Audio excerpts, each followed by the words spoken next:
Boa noite, pessoal.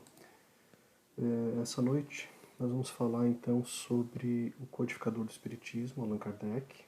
Né? Nós vamos tentar entender quem foi essa pessoa que teve uma missão tão importante, né, para nós, para a humanidade como um todo.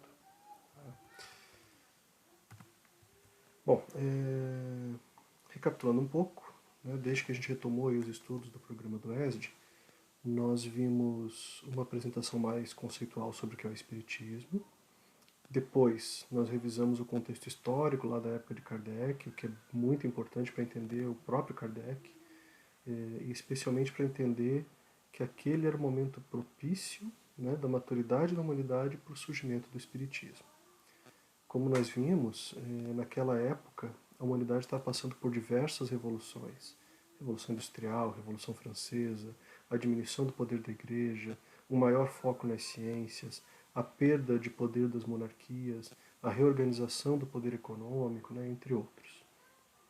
E por fim, no encontro passado, nós conversamos sobre os precursores do Espiritismo, ou seja, nós vimos como a humanidade desde sempre conviveu com esses fenômenos e como ela foi amadurecendo a sua capacidade de compreendê-los até chegar ao ponto em que mais detalhes poderiam ser comunicados.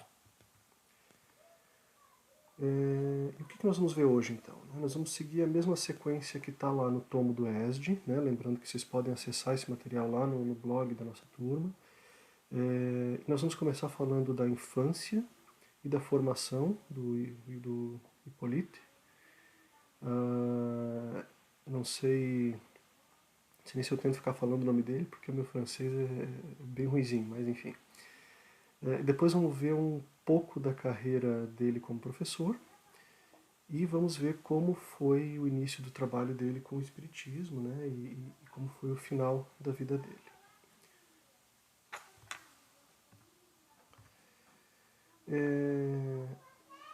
Ele foi então batizado com o nome de Hippolyte Léon Denisard Rivail, tendo nascido lá em 3 de outubro de 1804, na cidade de Lyon, na França. A família dele era uma família tradicional da cidade, né, com destacada atuação na área jurídica, né, advogados, magistrados. E o pai dele, por exemplo, era um juiz, não um magistrado. E existem relatos aí de que, quando criança, ele era bastante inteligente, observador, né, e que logo cedo demonstrou uma inclinação bastante grande para a questão das ciências e da filosofia. A título de curiosidade, essa é a cidade de Lyon hoje, né, mas a gente vê ainda uma arquitetura com alguns resquícios daquela época, né? E falando agora dos primeiros estudos, né? Ele foi educado inicialmente em casa, né? Um período em que ele recebeu a educação dos pais, mais focado na questão dos princípios morais e tal, mas que foi bastante importante para a vida dele toda, né?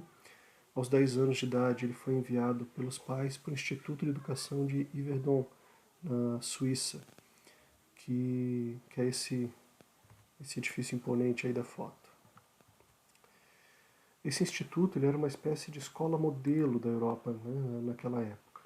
Ele foi fundado pelo Pestalozzi, talvez o nome não seja estranho aí para todo mundo, porque ele foi um pedagogo bastante influente, o legado dele ainda é relevante, né, até hoje, tanto que ainda se publica livros sobre Pestalozzi, né, ele ainda é estudado, ele, especialmente o método de ensino que ele criou, né? Ele ficou conhecido como o teórico que incorporou o afeto à sala de aula. Ele trabalhava com a ideia de que a teoria tem que emergir da prática. Então, uma abordagem muito mais focada, sempre que possível, em experimentação. Imagina como isso deve ter sido revolucionário para aquela época. Até hoje, a gente ainda vê muita gente fugindo disso, né? Então, já naquele tempo, ia ser bem interessante. E foi nessa escola diferenciada, né, e tutelado por um grande professor que o pequeno Rivail cresceu e foi educado, né, tendo se tornado aí um discípulo do Pestalozzi, né, o que influenciou a carreira dele profissional e até mesmo a codificação do Espiritismo. Depois que ele saiu lá do Instituto Pestalozzi, ele se estabeleceu em Paris, tá? E lá ele começou a trabalhar como professor, escrever livros didáticos, a exemplo desse curso completo de aritmética segundo o método de Pestalozzi, que está aí na imagem, né? Ele também trabalhou como tradutor de obras em inglês e alemão. Essa imagem aí é de um livro alemão que ele traduziu. E chegou até a fazer uma proposta de reforma da educação pública, né, que a capa desse livro está aí do lado. E se vocês olharem no tomo, tem uma listagem lá de 14 das obras que ele publicou e que vão em diversas áreas, né? Gramática, aritmética, astronomia, tem de tudo um pouco ali. Bom, ah, falando agora como que o professor Rivaio tomou contato com os fenômenos mediúnicos, né? Tudo começou com as famosas mesas girantes, que na época era um frenesi, assim, teve publicação em jornal, tinha demonstração em teatro, tinha de tudo um pouco, né? Essa imagem aí, ela até aparece no filme do Kardec, né?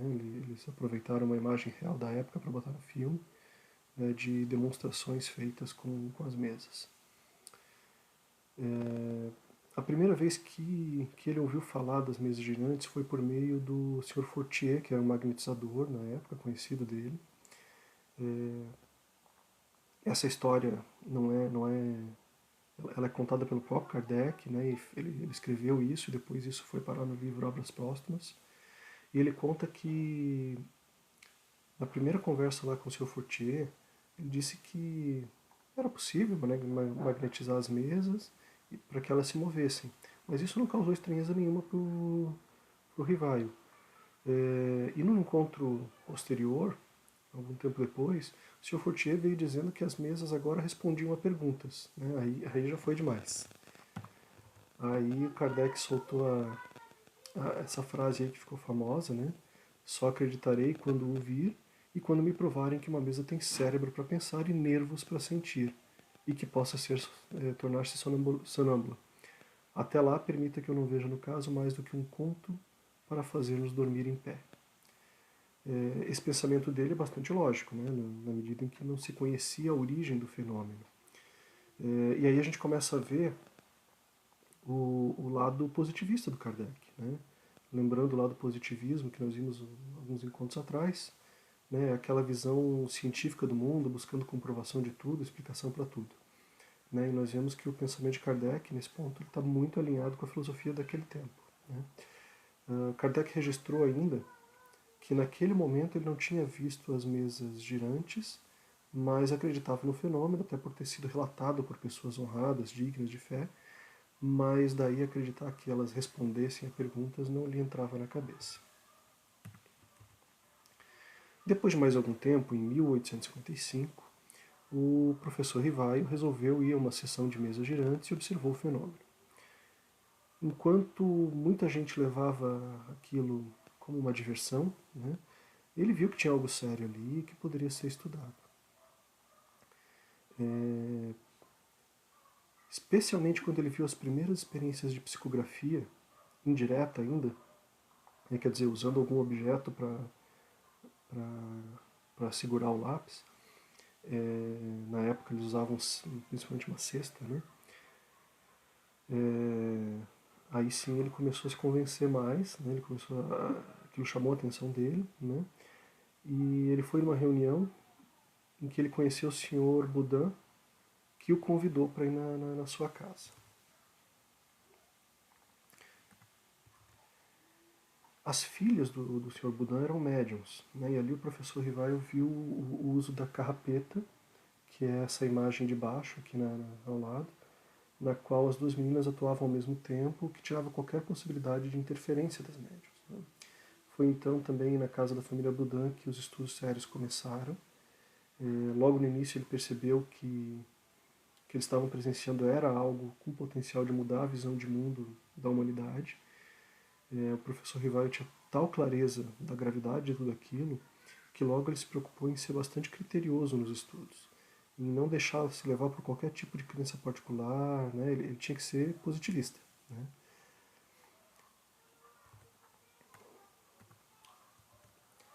E aí ele começou a coletar de forma estruturada as primeiras informações, né? Para começar, ele tentou entender qual era a origem daquelas comunicações, né? Foi aí que ele entendeu que se tratava de espíritos, ou seja, eram pessoas desencarnadas, né? E como consequência lógica, ele entendeu que nenhuma desses comunicantes poderia ser entendido como dotado de plena sabedoria, né? Ou seja, qualquer informação trazida deveria ser analisada e tomada a princípio como uma opinião pessoal. Essa observação foi essencial para o estudo, né, que ele estava iniciando. Sem isso, havia o risco de algum espírito zombeteiro, por exemplo, se intrometer e colocar todo o plano da codificação por água abaixo. Agora, tinha uma coisa que era muito clara para o professor Rivaio. O simples fato dessas comunicações ocorrerem já significava uma prova da existência desse mundo invisível, né? E mais detalhes assim de como que se deu esse estudo, né, como que foi a metodologia dele, a gente vai ver no encontro futuro aí.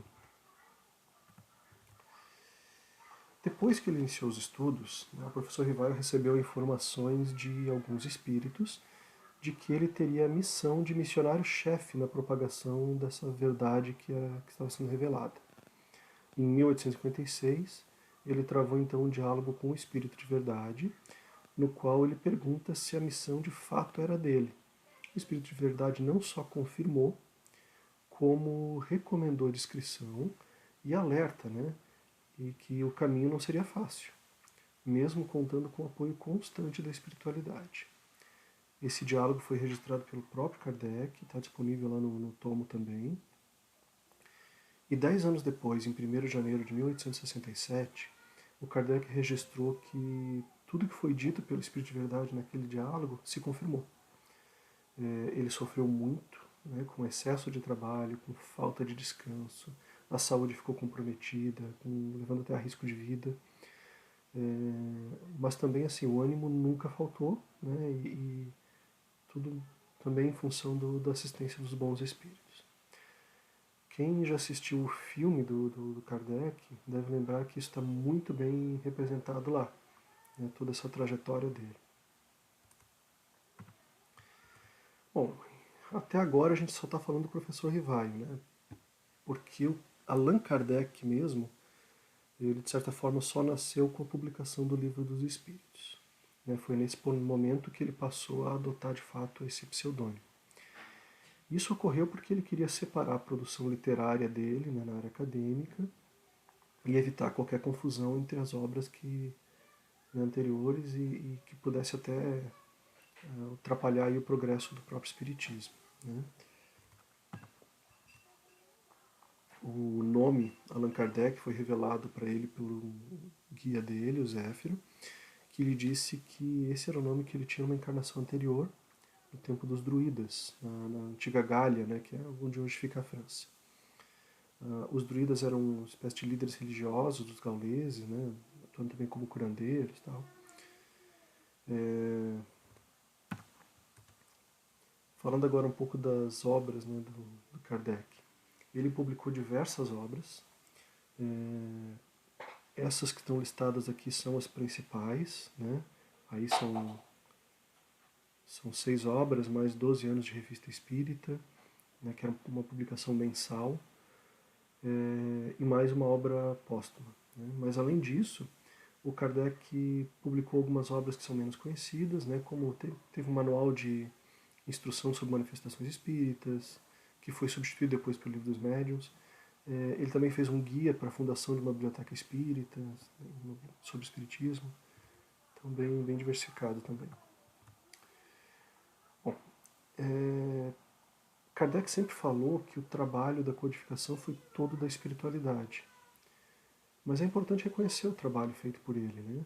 Para começar, ele elaborou as perguntas. E quando a gente para estudar as obras, a gente vê que tem várias perguntas que só a pergunta já gera muita reflexão, assim, já dá para discutir bastante coisa em cima delas. E a gente vê que em diversos pontos tem uma sequência de perguntas que vão levando a um aprofundamento gradual das questões, a uma elucidação cada vez maior do ponto que está sendo estudado, né? Além disso, Kardec redigiu várias notas explicativas, né, em que ele comenta, elucida as respostas. E por fim, assim, imaginem o trabalho que deve ter sido a organização de todo esse material numa estrutura lógica, né, e é uma lógica que permeia todas as obras. Né? A gente vai estudar isso também mais para frente, como as obras, elas obviamente são interligadas, mas a estrutura delas é toda muito bem pensada. Bom, Kardec desencarnou em 1869. A causa da morte foi uma doença do coração e, segundo o livro Obras Póstumas, essa doença exigiria que ele ficasse em repouso físico e intelectual, né? O que ele não fez, ele seguiu trabalhando até morrer e, segundo dizem, inclusive morreu trabalhando. Bom, amigos, a ideia para hoje era tentar ter um conhecimento um pouco mais sobre quem foi Kardec, qual foi a sua importância para o Espiritismo. Claro que a gente não abordou, né, a gente abordou pouca coisa aqui, né, vários detalhes não entraram aqui nessa apresentação. Então fica o convite, né, para todos tentarem ler o conteúdo lá do tomo e, se possível, ver o filme, né, e até para pesquisar um pouquinho mais. Obrigado então pela companhia de todos e até mais.